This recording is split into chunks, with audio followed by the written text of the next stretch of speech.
Hi guys, ngayon po maggagawa po tayo ng homemade tocino. Ito po yung aking mga ingredients.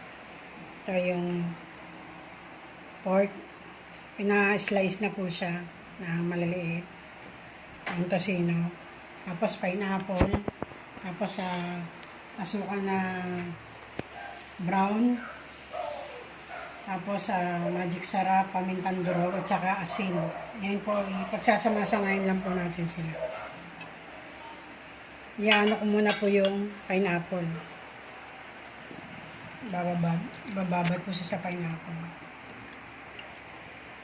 Para mas kumapit po yung lasa.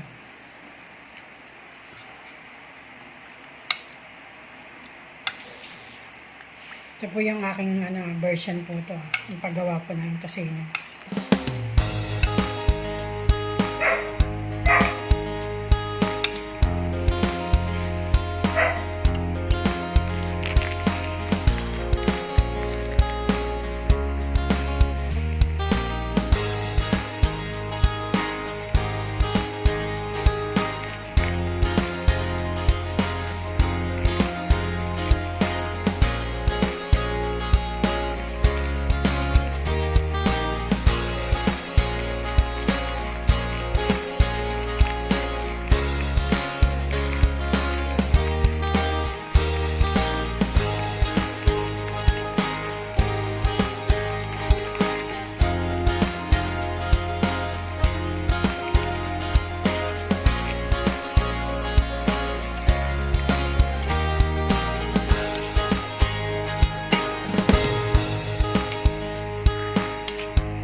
na po guys yung homemade tocino ko.